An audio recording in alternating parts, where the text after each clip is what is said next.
Okay, so it's 2 p.m. Today is April the 13th, and it's a pleasure to be here today with our special guest, Ingrid Finger, whom I know for ages. I'm not going to say when. So we started when we were still kids, right, Ingrid, at the Binational Center at Cultural. Yeah, we were just students in the undergraduation, and then we took our masters and our PhDs. And I'm so proud to still have Ingrid as a friend because she is a person I admire a lot as a person and as a professional. So it is our pleasure. Patchy Letras has organized this talk today, and Ingrid has kindly accepted it. So I'm going to give the floor to Duda, who is our Petiana from Letras English, who is going to introduce Dr. Finger. Okay, so before introducing, I'd just like to tell you that for PUC students, I'm gonna post a document that you're gonna have to answer so we can send the horas complementares. Okay, so Dr. Ingrid Finger has a PhD in linguistics from PUC.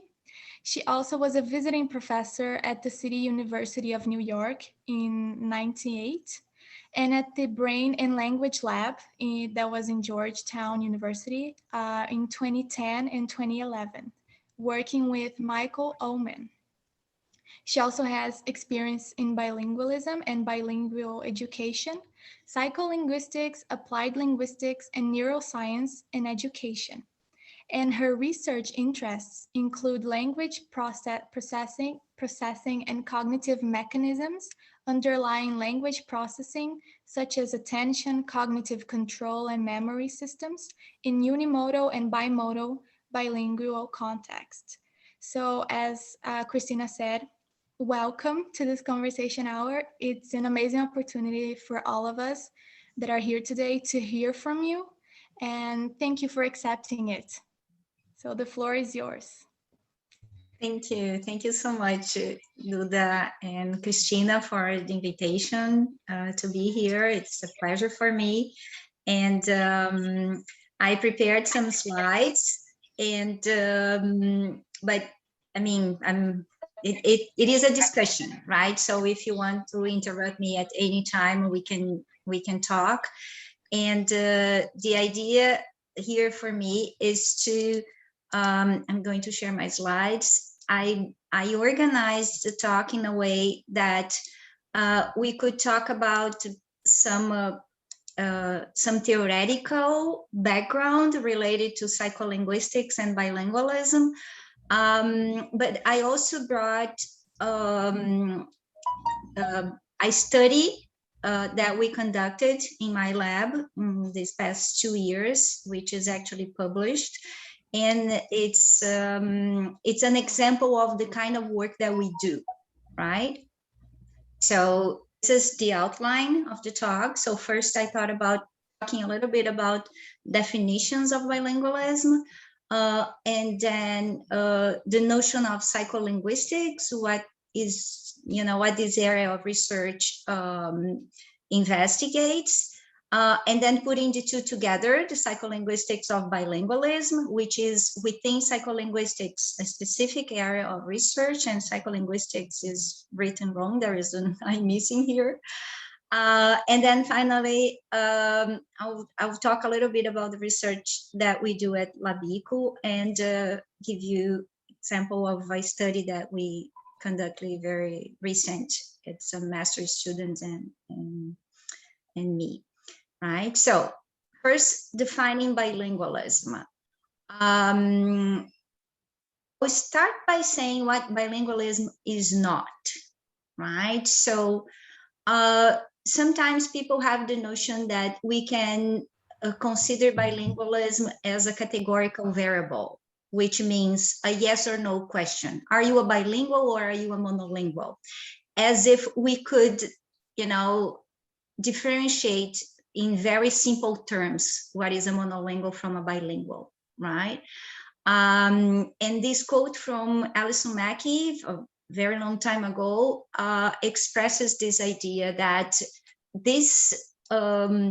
the definition of bilingualism is a very hard one to give, because it's an arbitrary decision. It's impossible to determine the point at which a person becomes a bilingual person, right? So bilingualism is a relative phenomenon, in the sense that we cannot point in time a specific moment in which a person becomes bilingual. So it's like when you think about riding a bike, okay, or driving or swimming. Can you remember exactly the point in your life in which you realized, okay, I know how to swim? Like yesterday I didn't swim, and today I know how to swim. Yesterday I didn't know how to ride a bike, and now today I know how to ride a bike, right? So we don't go from no at all to everything at all at a certain specific moment, because we're talking about process, and a process takes time. So bilingualism is a process from not knowing more than one language to knowing more than one language with different levels of proficiency. But it's not a categorical variable, like you turn on the lights and the lights are on or the lights are off, right? So that means it's not a categorical variable. It's not a yes or no definition, right? Because it is a very complex phenomenon, right? And there are lots of factors that interfere with the notion of bilingualism. We can talk about age of acquisition of both languages, the amount and the quality of exposure, the amount and the quality of interactions that we are able to have, the way the languages are learned, the level of proficiency that we can obtain, the skills, the communicative skills that are developed in each language. These are all factors that interfere with defining whether a person is a bilingual person or not, right? So this relates to the fact that the bilingual experience is unique. No bilingual experience is comparable, because each one of us has a different experience in terms of the languages that we use.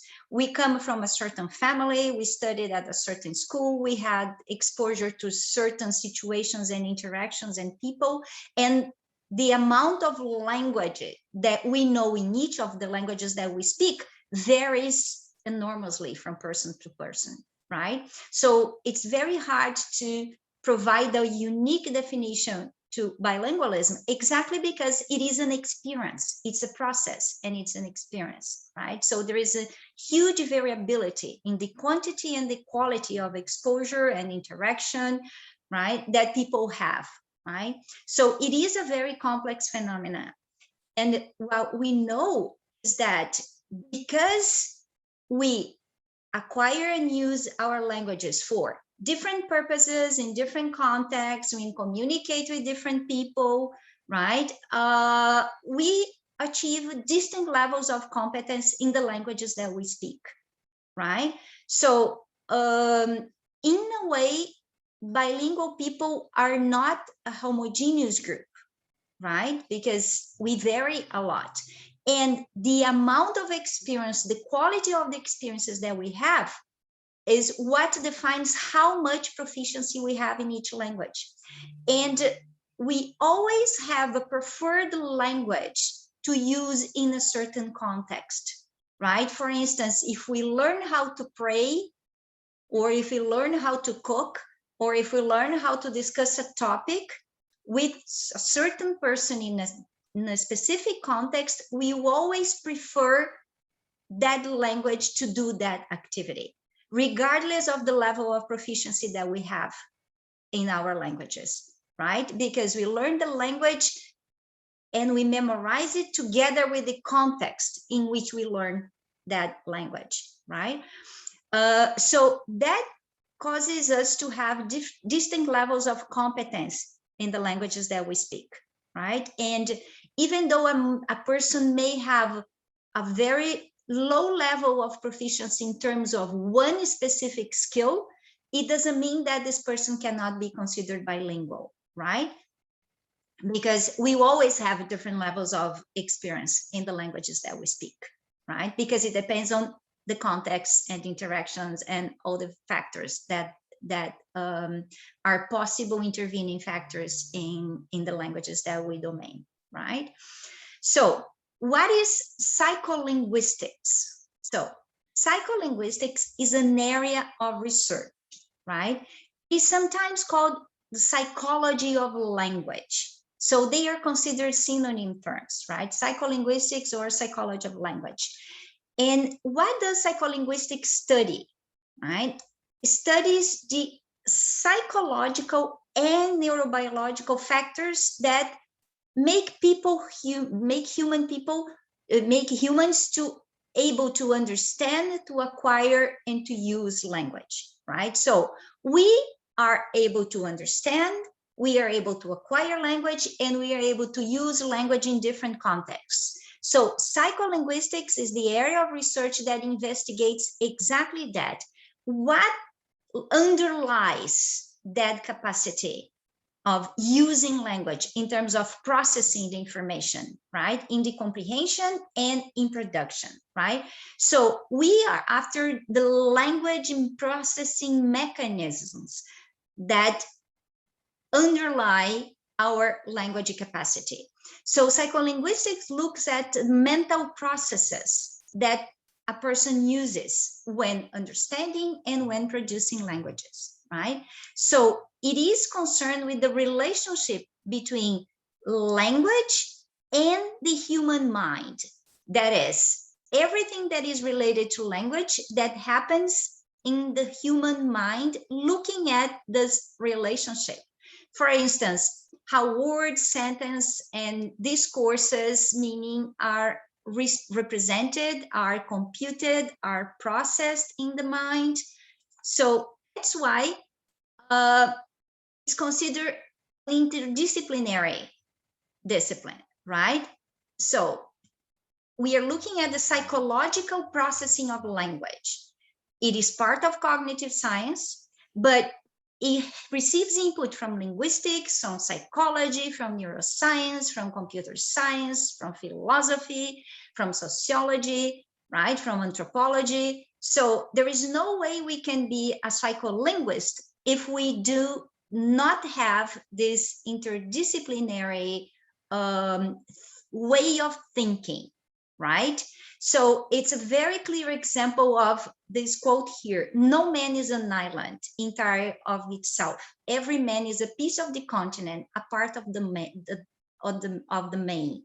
So there is no way we can do research in psycholinguistics without getting input from other areas of research, right? So psycholinguistics always work in groups, because there is no way we can do our jobs if we don't look at what other people are investigating about language, right? Because we are looking at interactions, right? So one important aspect about psycholinguistics is the understanding that we are talking about the human mind, language in the human mind. So psycholinguists are not necessarily interested in language interaction between people per se. They are trying above all to probe into what is happening within a person's mind when this person uses language in the real world, right? So we don't look at the interaction itself of the language in the interaction. We look at our brains is capable of doing because we are interacting, to make us able to interact, to make us able to understand and produce language. So we are talking about processing, and at its heart, psycholinguistic work consists of answering this question here: what linguistic and cognitive processes are involved in the use of language? So we are looking at the mind and the brain to see what underlies our use of language, right? So when we look at psycholinguistics of bilingualism, we are looking at all these factors when people speak more than one language. We are looking at language processing mechanisms that underlie understanding and producing language in bilingual speakers, right? So psycholinguistics of bilingualism is a branch of psycholinguistics in which we look at what happens when a person has 2 languages or 3 languages or 4 languages, is able to use more than one language. And we know language is a very complex feature that we have. Well, when we have more than one, it's even more complex, right? There are more features at stake. So when people do code switching like this, me siento muy excited, which we do all the time, right? So what underlies our capacity to do that? So, okay, we have 2 languages and we are expressing 2 languages, but there is a lot of cognitive control in order to do code switching, for instance, because we only do code switching when we can. When we talk to people who are able to understand code switching, I never do code switching with my grandmother because she doesn't understand if I speak English, so I don't do it. Why do I do it with certain people and I don't with certain people? Because I'm choosing to. There is a huge amount of cognitive control when we do code switching, right? So psycholinguistics of bilingualism looks at this, the capacity that our brains have to control our languages when we use languages in interaction. So we need to interact in order to be able to use language, but we also use language when we reflect about the world. And psycholinguistics looks exactly like this. So the process question is what matters. What linguistic and cognitive processes are involved in the ordinary use of language, when we use language every day? What does it mean, ordinary use of language? Everything we do. Understanding this lecture, reading a book, writing a message, holding a conversation, thinking about whatever, right? So there are cognitive processes like perception. We need to be able to perceive, understand, segment the speech, make meaning out of this speech. We need to pay attention, because if we are at a party and lots of people are talking, we are able to focus on a certain specific person. Despite all the environment we are being exposed, we are able to concentrate. How are we able to concentrate? There is language coming from everywhere, but we are able to concentrate in a conversation. How do we do that? Well, our minds are able to do that. And psycholinguistics studies exactly this. How much paying attention we need to be able to make in order to understand, right? Memory processes, working memory, declarative memory, thinking processes, right? All the reasoning that underlies. So there is a lot of cognition involved when you use language.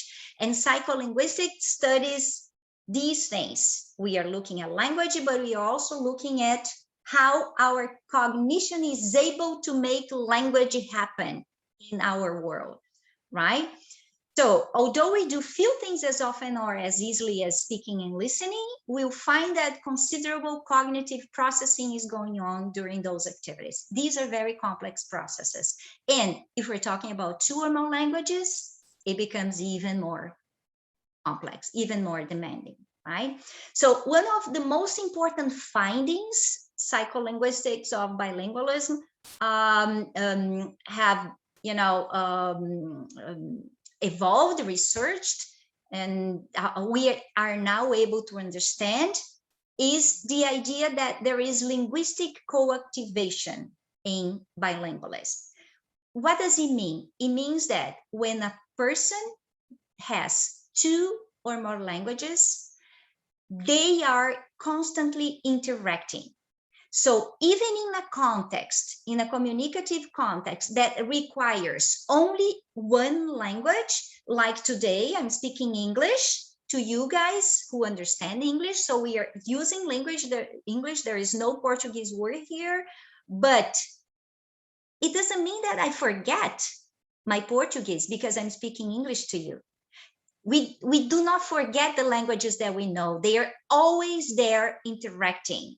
And code switching is one of the examples that we have to show that they are both interacting all the time, right? So in the theory, we call it linguistic co-activation, which means both languages that we know are always activated at the same time, regardless of the context. They are always there. So it's not like, oh, we turn off the lights and now I forget Portuguese. Oh, I turn on the lights and now I'm using English. No, both are there because both are mine, right? So I have in my repertoire, I have two languages and they're always there. And they are always there influencing one another. So even if I understanding one, the other one is there. If I'm producing one, the other one is there. So cognitive control is responsible for our capacity to do code switching, right? So we are able to control our languages. And this is a sort of a conscious effort. We are aware at a certain level of awareness that we are code switching because we never do it with people who don't understand. So there is some control there. We may not be aware that we have control, but we do, right? And code switching is a phenomenon that happens only when people are very proficient in the language, because there is always one language that is preserved, right? The base language is always grammatical. The sentences in the base language are always grammatical. We insert words, we insert parts of sentences, and we insert whole sentences, but there is always grammar preserved in code switching. So there is a lot of control there, right? But there is a level of interference in one language, from one language into the other, which happens when we are less aware, which is what we call cross-linguistic interaction, interference, or language transfer, right? So sometimes we do not have a lot of control, and there is one language that is interfering in the other, right? So sometimes we have a lot of accent. Sometimes we do portunhol when we are speaking Portuguese and English, and sometimes we control, sometimes we don't, right? So when we talk about language transfer or language interference, we're talking about less control, but co-activation. And we know that when we learn a second language, we don't start from zero. We start from our first language. But we also know now, the literature shows that our second language also affects our first language. So because we know English, our Portuguese is not comparable to the Portuguese that is spoken by people who don't know English, right? My English interferes in my Portuguese, and my Portuguese is affected by the English that I speak. So the phonological repertoire that I have in Portuguese is not comparable to the phonological repertoire of a Portuguese speaker who doesn't know English, right? Because there is a lot of my second language that interferes in my first language, right? So this is something that the psycholinguistics of bilingualism studies have proved in lots of different ways from a very long time, okay? So language co-activation is a very important part in our lives, you know, in a bilingual person's life. So what do we do at Labico? Okay, so Labico is the research group that we have at PUCRS. It's called Laboratório de Bilinguismo e Cognição, right? So it's a part of our linha de pesquisa, Psycholinguística, in our programa de pós-graduação em letras at PUCRS, right? And this is the website. And we have been doing research related to psycholinguistics of bilingualism since 2006, okay? So there are other professors who work with me. There is Bira, Ana Fontes, and Karina, and Vinicius, and Sandros, and Rainer. So there is a bunch of people, and our students, right? So it's a huge group of people, and all the work that we do is related to language processing and cognitive mechanisms that are activated when we use one but especially when you use more than one language, right? In context of unimodal bilingualism, but also bimodal bilingualism, which means when we use an oral language and a sign language, right? Like Libras, Língua de Sinais Brasileira, right? So we do a lot of research, and today I brought an example of a study that we conducted last year. No, it was 2019, right?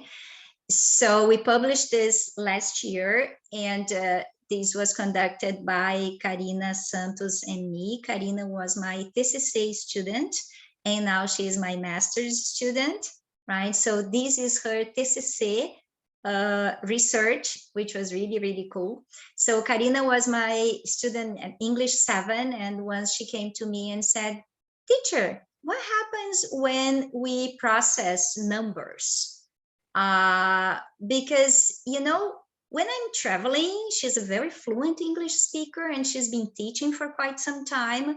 And she said that, you know, I get very curious because, you know, when I'm traveling, even though I speak a lot of English, when I'm traveling and I have to make a very quick calculation to give change, you know, somebody give me a $10 bill and I have to calculate how much change do I need to give, or do I need to get from someone, and I go back to Portuguese. You know, it doesn't matter where I am, it doesn't matter how long I have spoken English, I always go back to Portuguese. Is there any research that investigates this kind of thing? I said, well, I have never heard of it, but well, let's find out. And so we did, right? So she came up with a question, and it really intrigued me, and I had never read anything related to that. So based on the literature that she found, we decided to design a study, and then she conducted the study for her TCC research, and this was then published last year at Veredas, right? It's really cool because the starting question was this: why do we sometimes unconsciously and apparently for no reason choose one language instead of the other in a very specific situation? So when we talk about math, we're talking about very specific situation, right? So dealing with numerical concepts seems to be one of such cases. Reading numbers in one's second language can be a challenging task. It requires special attention, quick reasoning in a way that differs from the reading of sentences that when they don't contain numbers, right? So that was the basis for our research. And then we went to find out previous studies that had investigated that. So basically, all the previous research say exactly the same thing, which is bilinguals perform arithmetic calculations better in their preferred language. What is their preferred language? They are faster and more accurate when dealing with numbers in the language in which they learned basic arithmetic, or the language in which they were exposed to training of that particular knowledge. Okay, so we found out there is a bunch of studies which previously investigated that. Okay, so they basically say the same thing. It doesn't matter how much experience you have in a second language.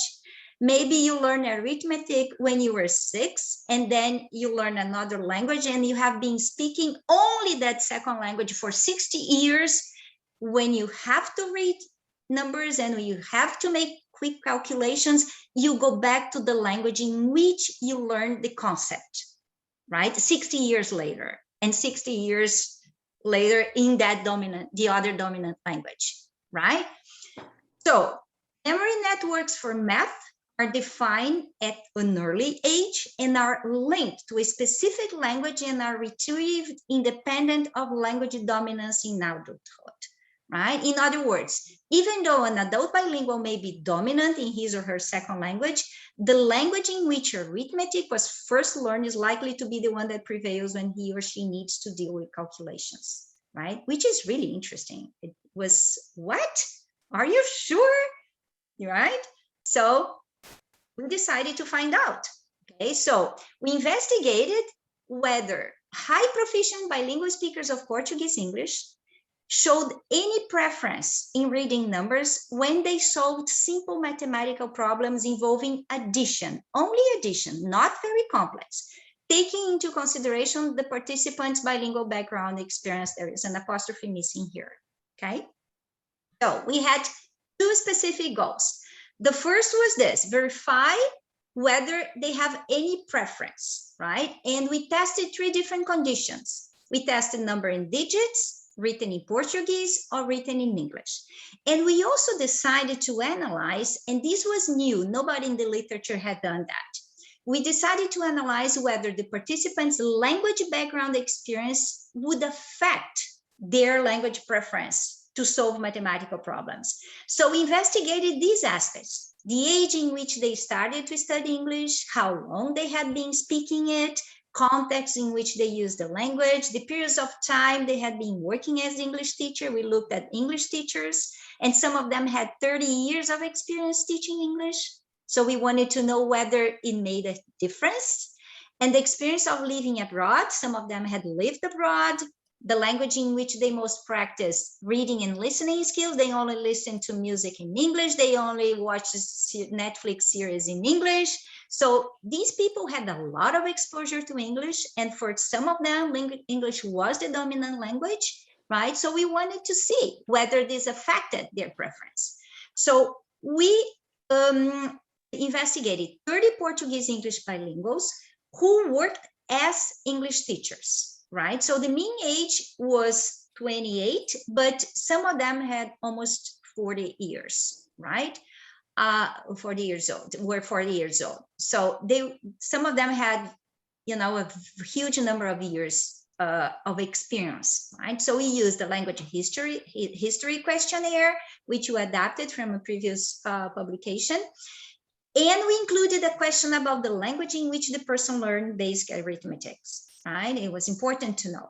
And we had a task, an addition task, right? So we adapted from a previous study. So basically, participants had 27, a list of 27 items like this, very simple addition calculations. 2 + 8 = 10, right?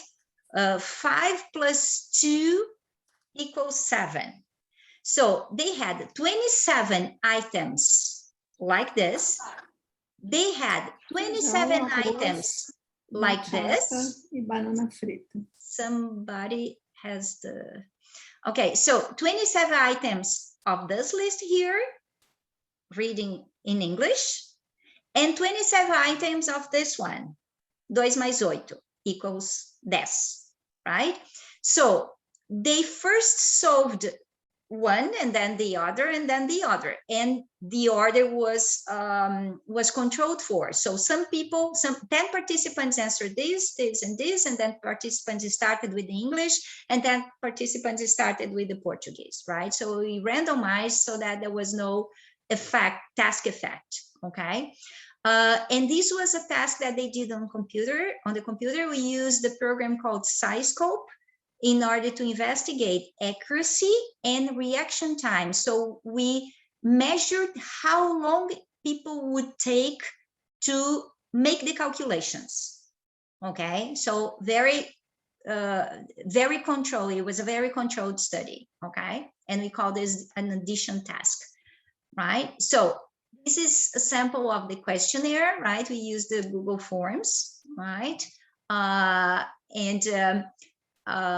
We ask things like, imagine que você está em uma lancheria em Nova York e precisa calcular quanto vai receber de troco ao comprar um sanduíche, qual língua você preferiria usar nesse contexto, right? Memorizar o número do ônibus que precisa pegar, qual língua que você preferia usar nesse contexto. So we had a bunch of questions related to numbers, using numbers in English, right? And we did a lot of analysis correlating this with all the factors, right? So the main results are this. We found out that participants were faster in providing answers for the calculations that did not require any kind of translation, that is the digit block, right? So this one here was the fastest, right? They were more accurate and they were faster. when processing numbers in a digit block, okay? It's expected, of course. But interestingly enough, participants were also more accurate in answering addition problems when the stimuli were presented in Portuguese rather than English, right? So in the Portuguese block, they were more accurate. So we believe that the cost of inhibiting the interference in Portuguese when they were calculating in English, right, they were more accurate and they were faster in Portuguese, right? So we believe that it took them longer to calculate in English because of the lack of experience in English, because of the need they had to use to some sort of translate, right, into Portuguese or into the digit form, okay? In the analysis, we also found out that the individual's language background experiences did not have any effect on their responses when they performed addition calculations. So it doesn't matter how long they had been teaching English, it doesn't matter how much they listen to music or watch Netflix series or whatever, right? Their language background experience in English was huge, but they still preferred Portuguese, confirming what the literature, what we expected from previous literature, right? So the interesting and complex relationship between bilingualism and numerical cognition is not necessarily about first language versus second language, but about the language in which arithmetic was first learned versus a second language. Right? Such findings may bring important evidence regarding the role of the language of instruction in the acquisition and consolidation of basic mathematical knowledge by children. So here we are talking about a certain application that we may have from findings in the psycholinguistics of bilingualism. Because we are talking about implications for bilingual education. We are talking about reinforcing the importance of teaching school subjects in both the bilingual languages, such as we do in CLIO, for instance, content and language integrated learning, right? In contexts that are specific of bilingual education, right? In bilingual schools, because in bilingual schools, when they are true bilingual schools, children learn content through a second language, right? Through an additional language, which means an opportunity to learn not just the language, but content, and both are memorized in our brains together, right? So the study shows that being a bilingual is a huge benefit. Being a bilingual, being exposed to bilingual context is a huge benefit when you think about providing this opportunity for children, because learning languages, learning context, learning different experience, having different experiences in the language is able to create neural networks that some authors called a bilingual, oh my God, escape, bilingual signature, that's the word, a bilingual signature in the brain, right? So there are also some authors who claim that bilinguals, the experience that a person has with the language may create the bilingual signature in the brain, and that's why bilinguals cannot be compared to monolinguals, right? Because the experience is unique, right? And it provides an experience, it provides a neural signature, a neural consolidation, which is completely different, okay? So that's it. Thank you very much.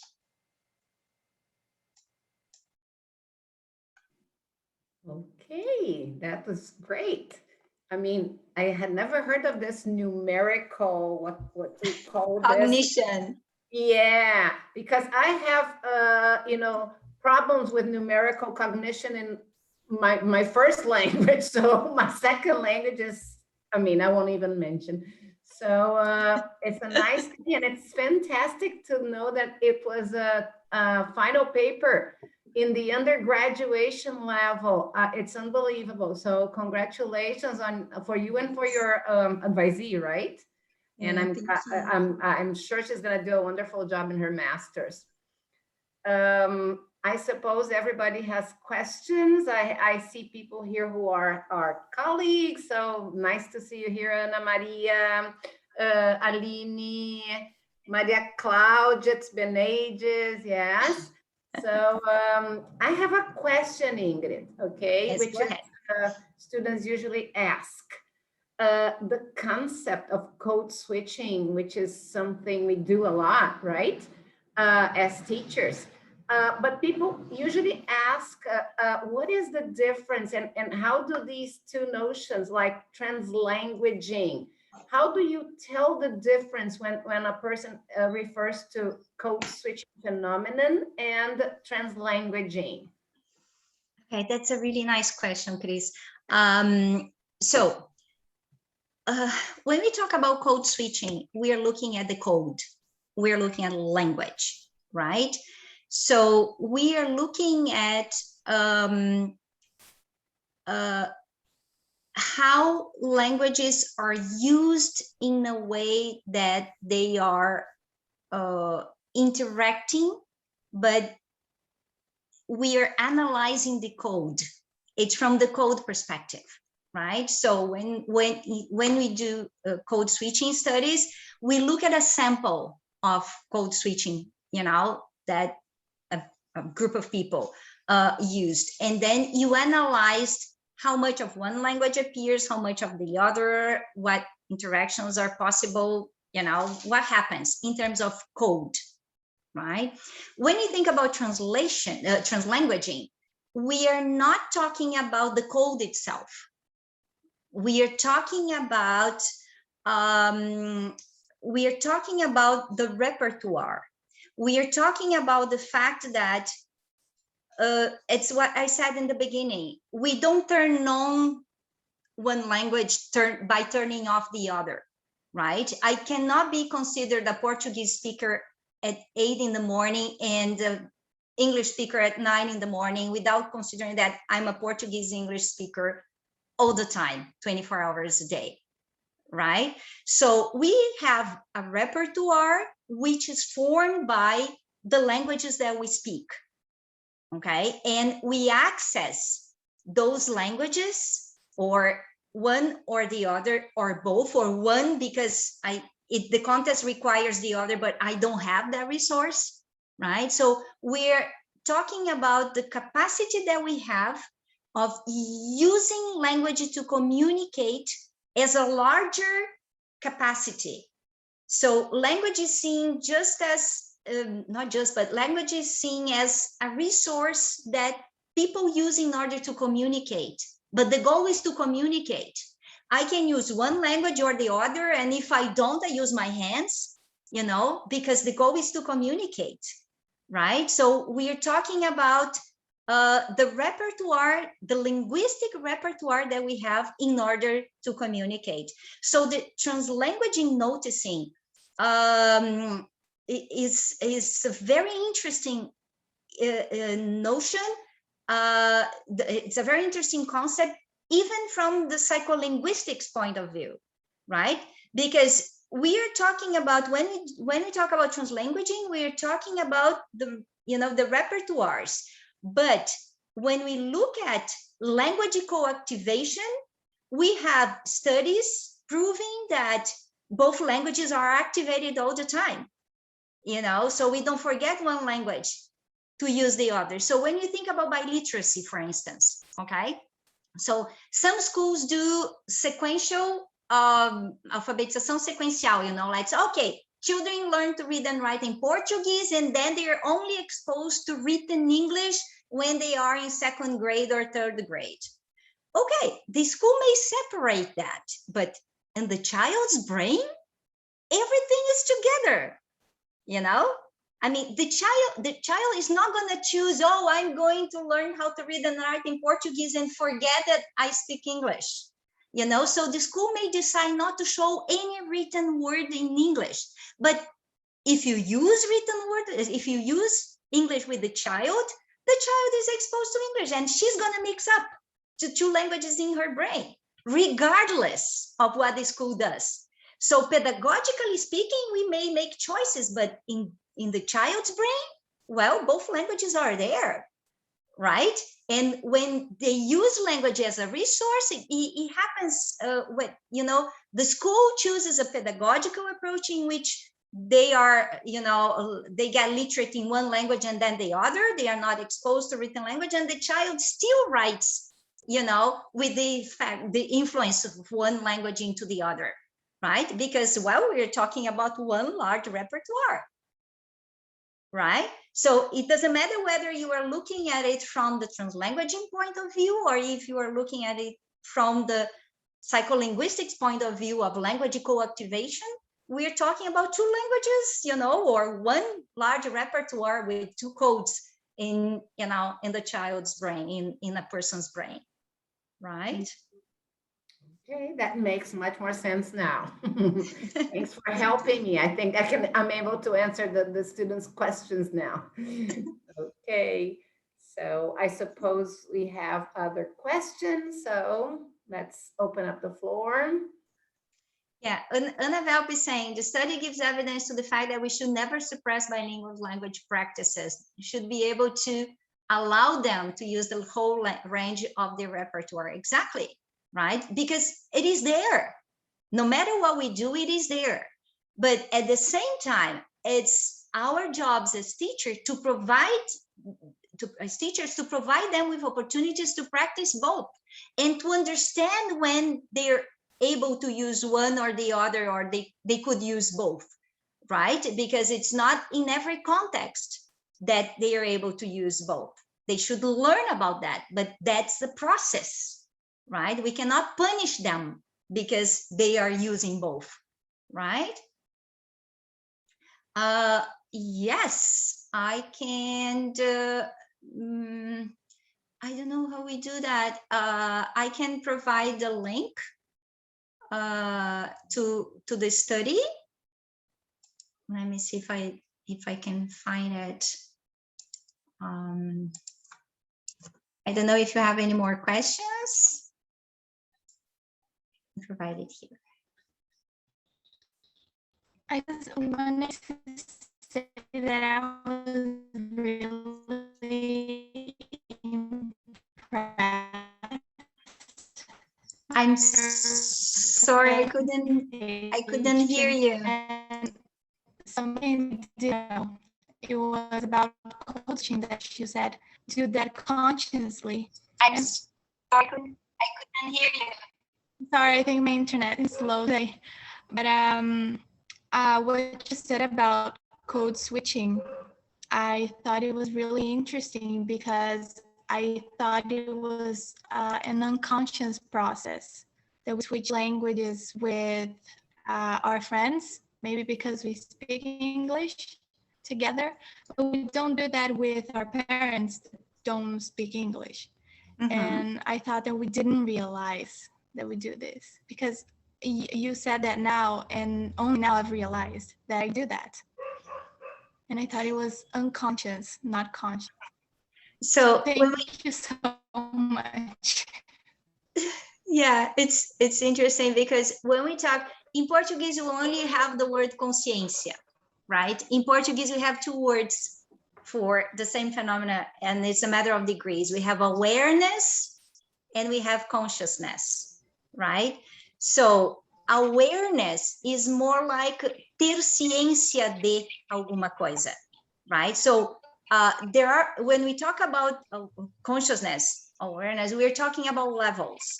In a certain level, you need to control, because we always control the context in which we are able to use one language or the other. When children are learning how to read and write, they may not be able to do that because they are learning how to read and write. So they're certainly going to mix the two languages. And teachers need to be aware that what they are doing is okay. It doesn't mean that they will do that for the rest of their lives unconsciously. It means that it is a process. It's like swimming. You don't, exactly like I said, you don't learn to swim from one day to the other, right? It is a process. So learning how to read and write is also a process, right? So we need time to consolidate our learning. And in that case, we are talking about the process of being able to use languages appropriately in the context that they demand that we use one or the other language, right? So when children are learning how to speak, it happens.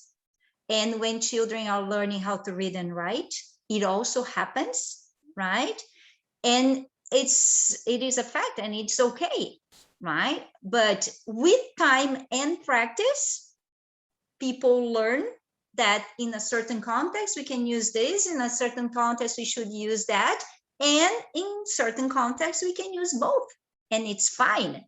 So it is conscious, but it's not 100% conscious. It means we have cognitive control. It doesn't mean that we are completely aware of it in the sense that we think about it.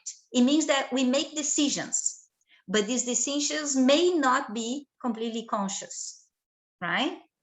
But there is some level of awareness that, and this is a cognitive process that is happening.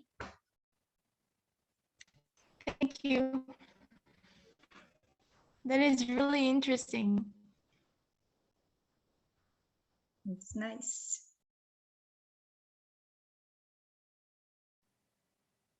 We have a question here from Aline. Would you like to say a word, Aline? Thanks, Aline. Hi. It was Good not to really see a you. question. I was just, thanking Ingrid for her presentation and for inspiring not only students, but us teachers to develop interesting studies on bilingualism and to keep on studying this great subject and topic.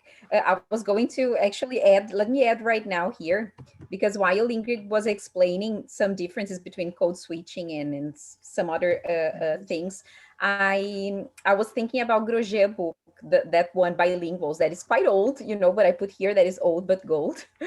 Maybe for students that have just started working with bilingualism or multilingualism, I think it's a nice a book because it gives you a great idea of all the concepts and everything.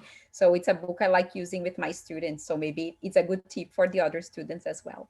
So thank you once again for your talk. Thank you. Thank you, Aline. And this is really a good book. It's worth reading. Grosjean and Lee have another one, which is called the Psycholinguistics of Bilingualism, in which they devote a chapter to each of the aspects of psycholinguistics of bilingualism that is studied. And it's a book from 2014, I think, and it's really good and it's really accessible. So it's worth reading. So the difference between code switching and code mixing. Okay, so code mixing is a more general term, right? It's a term which expresses when people use two languages in any context, right? So it's a broader concept. So any kind of use of two languages simultaneously is considered code mixing. Code switching is a controlled process. Interference and transfer is a process in which we don't have control and we don't have any awareness, right? And there is also code blending. So code blending is when there is code switching, but we're talking about one oral language and one sign language. So when a bilingual speaker, a bimodal bilingual, a person who speaks Portuguese and Libras, for instance, right? is talking to a Portuguese speaker. Sometimes we see the person signing, right? And the person is using sign language and oral language at the same time, right? So it's the same phenomenon as code switching, but we are talking about languages which have different modalities. And there is one special characteristics in code blending, which is because we are talking about two different modes, two different modalities of language, a spoken oral and an oral language, there is possibility of overlapping. When we do code switching, we may start a sentence in one lingua and terminar in the other lingua, right? And, you know, we're talking about the flow, right? The grammar is always preserved in the base language, even if we, you know, change the language, but there is always grammar preserved. When we talk about code blending, people are using oral language and signing, and there is an overlap at a certain point, right? They may repeat, they may use words and signs to express the same meaning, right? So this is similar to code switching, but it's a bit more complex because there is this overlapping which doesn't happen in code switching, right? So when we say code mixing, we are talking about any kind of mixing, use of two languages, right? And we talk about code switching, we're looking at the code. We're talking about code blending, we are looking at the codes, but we're talking about one language that is oral and the other which is sign, right? But we're talking about, you know, mixing two languages in a certain context, right? Is that clear now? Yes, it is. Thank you. Nice. So there is another study that we did, which we are working on, and you know, we've been presenting in lots but in different places, which investigated by literacy.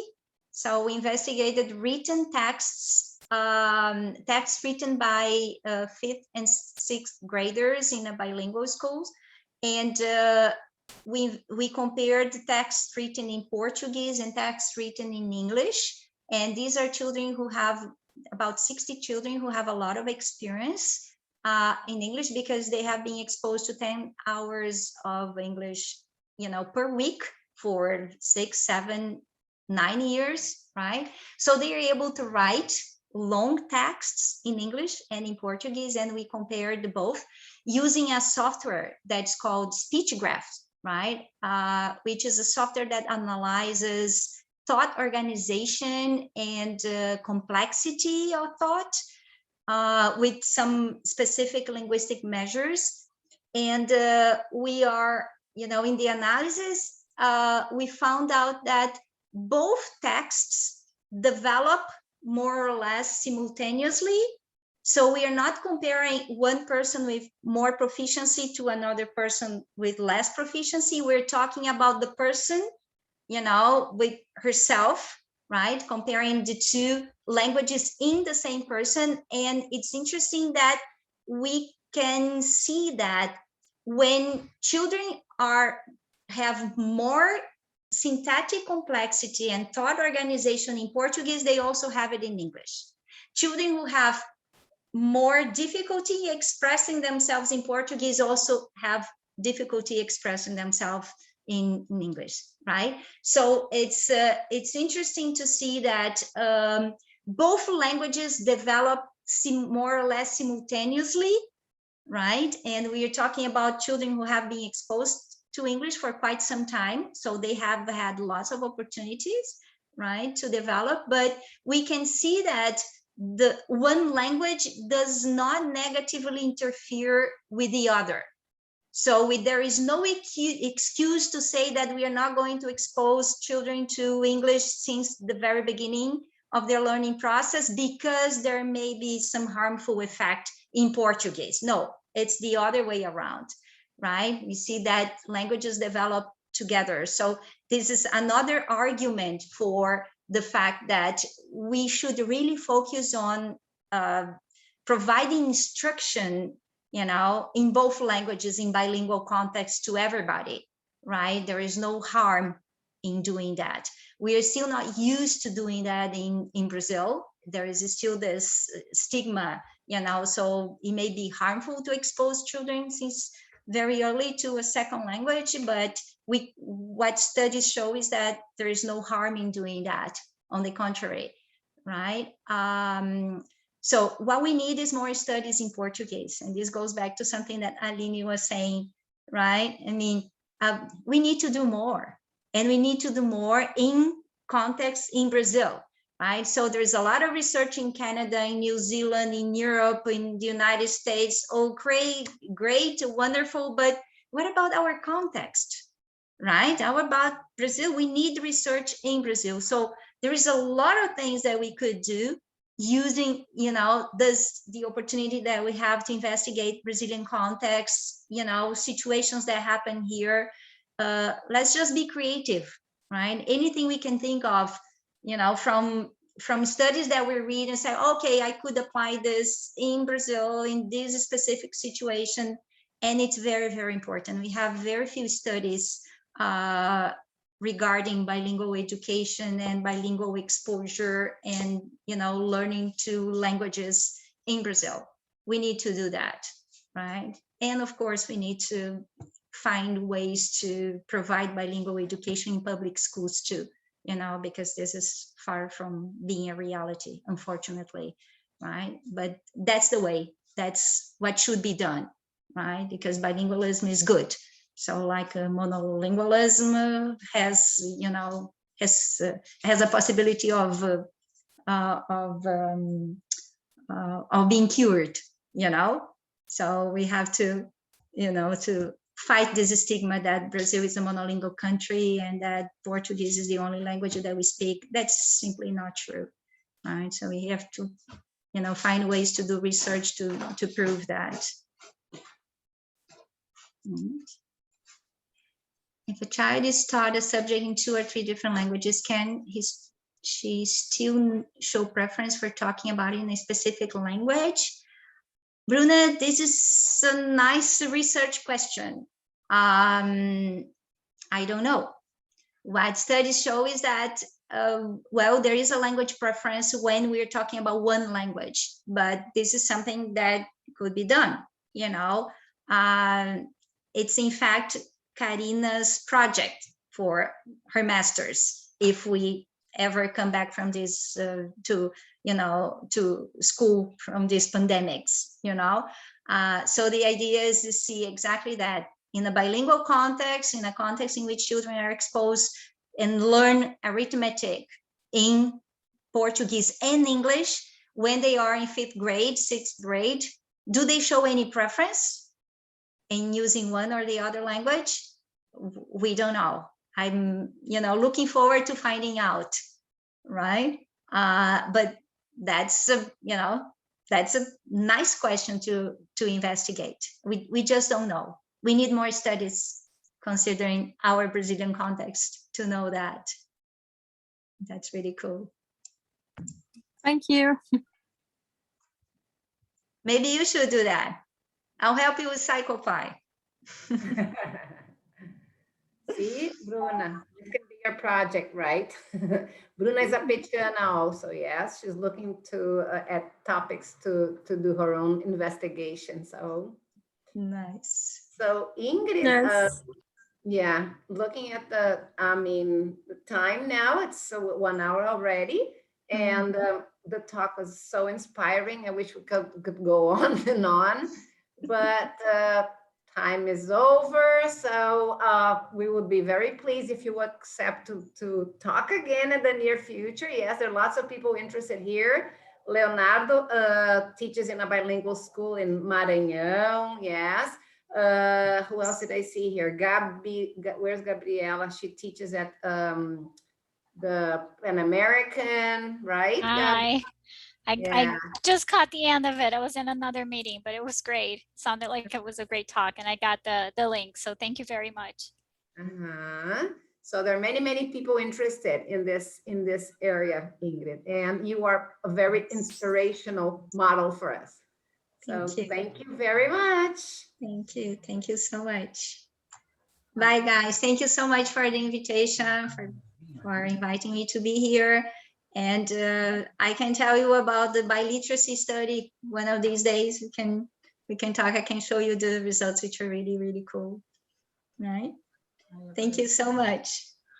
Okay. Thank you so much. Bye. Bye-bye. Bye, guys. Bye. Um pouquinho, vamos ver se tá bom. Mas não é uma de calda? Não.